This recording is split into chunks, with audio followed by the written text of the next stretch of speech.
Hey guys, it's Michaela and you are watching FunsizedStyle. That was, my voice is weird at the end there. Anyway, hi guys. It has been a little while since I've uploaded again. Obviously, from the last video that you saw, things have been really hard. And this video that you're seeing and the next two videos are a little bit out of order. My sister passed in December. My world stopped. I have a couple videos I was wanting to upload in December. They never happened. Still like to get those videos up for you guys. Hopefully those will be coming soon. This video is a little time sensitive, so I wanted to upload this before I get into the December videos and that content, because this video is kind of timely-ish, following the saga of me trying to get this bone-anchored hearing aid implanted into my head. Guys, I've followed along. I've shared a headache of trying to get this device approved by my health insurance. Also, the miracle that it did get approved by my health insurance, and in fact this was one of the only times that this device has ever been covered by my specific health insurance policy. And then the headache of getting the surgery scheduled, because I was booked for this back in August of 2021, and back then the soonest available that they had was January 12th, 2022. This video is being filmed on January 11th. I'm not sure what day you're seeing this. I'm hoping to get this up on the 11th or 12th. I'm not sure which two of those days I will be able to get this edited and uploaded. On Friday, January 7th, I think, I went to my pre-op appointment. I met with my surgeon and we discussed what the day is supposed to look like, and then I also went to a separate building and met with a random PA for like a pre-op appointment, and then I had to get blood work. And so I went to that on Friday, and then on Saturday my dad drove me 30 minutes to go get a C19 test, because they're still requiring those for patients who undergo surgery. So I did that on Saturday. It came out negative, obviously, and yeah, I was really excited. I'm so close to the day after waiting nearly 5 months, like being on the schedule for this for 5 months. When this video is being filmed again, January 11th, and my surgery was scheduled for January 12th. My surgeon even connected with the company who makes the hearing device, Medel, and they have surgical tech work specifically with just the company. And my surgeon knows of one who works specifically not specifically, but has worked with specifically multiple patients with osteogenesis imperfecta. And this specific device model, a bone-anchored hearing aid, my surgeon has implanted hundreds of bone-anchored hearing aids, but the specific model, I will only ever be the third one that she has ever implanted. Obviously, being that I also have OI and she's worked with other OI patients, but again, being that this specific device is still so new, I'm only ever the third one that she has ever implanted this specific device with. She asked the surgical tech from Medel, who has worked specifically with multiple patients with OI, to come present on the day of my surgery, so that if any issues arise as far as the device itself, not the placement of it because of my OI and how to maneuver the device, he can give tips. And she's going to be doing the whole surgery, but just the device itself, nothing to do with me he'll be messing with, but just the device itself in relation to OI, to make sure that this device works great. And there are other patients and other people that I know of that have a bone-anchored hearing aid, maybe not the specific model, but have a bone-anchored hearing aid in general, and it works well for them. So it is possible, and it is available option for people with OI. And so my surgeon has just really thought so much of this through. That's just incredible. I don't know where this guy is coming from, but he is flying in just for my surgery, and my surgeon is incredible. So many details that she thinks of. And then also, you guys know I have obstructive sleep apnea. I'll have an incision for a while on my head, right here, and then she's even got a special strap for me to wear with my BiPAP, so that the incision doesn't get, like, not damaged, but just irritated while I'm wearing my BAHA at night, while my incision heals, because obviously I have to wear that. Like, I can't not wear it. I also use my BAHA, but, like, the fact that she remembered all of this, like, she's just every detail and things that I didn't even think about, like, she has thought about with this. She knows, like, what a rough journey it has been with my hearing loss, and so she has been so excited to give me this gift of sound, and I know it's the absolute favorite part of her job to be able to give patients this, because by the time I got to her, she was the only surgeon that found out the cause of my hearing loss. By the time I found her, it was too late. She wasn't able to restore my hearing either. She is really excited to be able to give me this gift of sound, and I'm very excited because you guys know, like, there's so much of my life that is already so hard. If there's anything out there that can make my life so much easier, then I'm all about it. And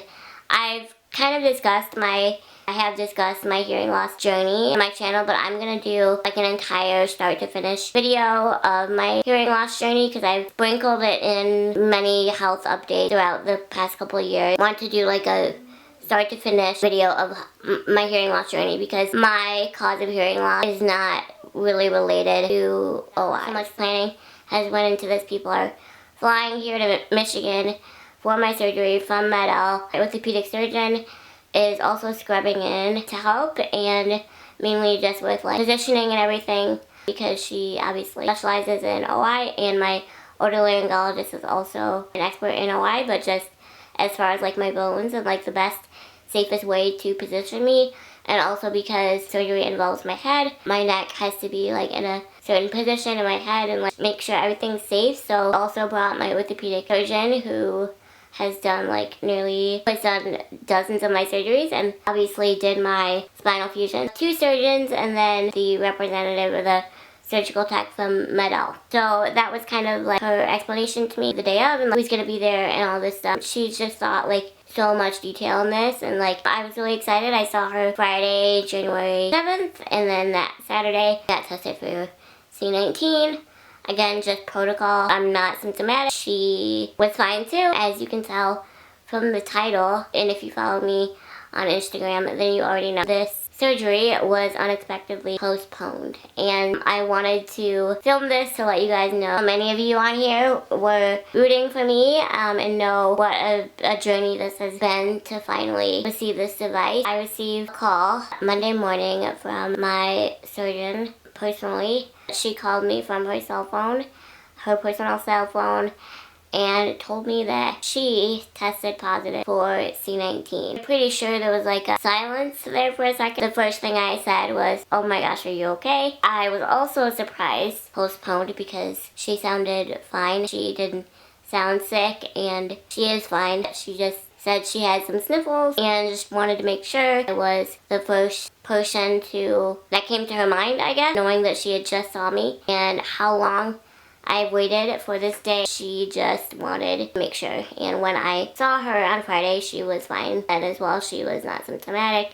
She did not have the sniffles. Like, everyone was good and healthy, but somehow she did test positive. Obviously, she postponed my surgery and she felt absolutely awful, and there was nothing that she could have done to prevent this. You can't run from this. Nobody can run from this. You can do everything in your power. You cannot run from this no matter how hard you try. I am just glad that she is okay, and I'm really grateful that I got to hear that from her personally instead of just a random call from the hospital telling me this, because being that I just saw her on Friday, I would have been really confused. Also, I know what's probably going through a lot of your minds is you keep saying you just saw her. So yes, that means obviously surgery is postponed. They are working. My surgeon feels so bad and there's nothing for her to feel bad about. You can't run from this. There's nothing that she could have done to prevent this, and it's a part of our world now. The main thing is that she is okay. I know the first thing, or one of the things that's going through your minds is you keep saying you just saw her, so does that mean that you were exposed. And technically, yes, going by guidelines, however accurate they are, I don't know. Going by guidelines, I would be deemed as being exposed or have been exposed. So that was my first. I'm sure that I have been probably exposed since, you know, this virus has come into our world. I've probably been unknowingly exposed. It's a virus, we can't see it, so we don't know where it is. But this is my, like, I have to be living. You know, I'm not living inside of my house 24/7, but was my first known direct exposure, meaning like I was made aware that I was directly exposed, and any other exposures I don't know about, but this was my first known exposure. I'm past 5 days and I'm fine.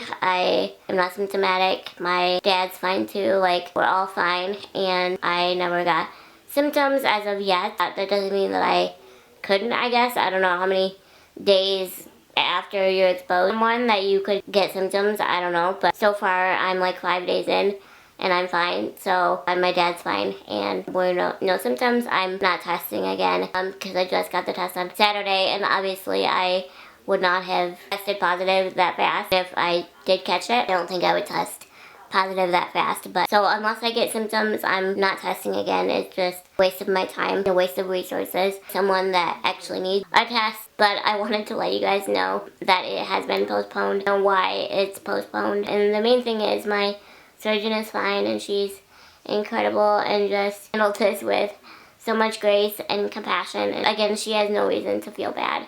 It's just, it is what it is, and it's a part of our world, and I'm just glad she's doing so well. So she is working on getting this rescheduled for me. I am considered her top priority, which I thought was really, really incredible. So I am considered her top priority. I will keep you guys posted on any details. Please send well wishes her way, obviously my way as well. So I stay healthy and I'm up on all my supplements. I make sure my immune system stays as boosted as it can be. So I'm doing well. So I really don't have too much concern. That's the thing, you can't panic because it's just a part of our world. And so even if I don't get it this time, doesn't mean I'm not going to be exposed again. Like, I'm most likely going to be part of our living and existence. It definitely came as a shock to me, again, being as how I just saw her and everything was fine. I do have to get tested again because it will have been more than a couple of days since my last test. I have to get tested again. This will be my 6th since this will be my C19 test since it was introduced to our world, which is a bummer, but it is what it is.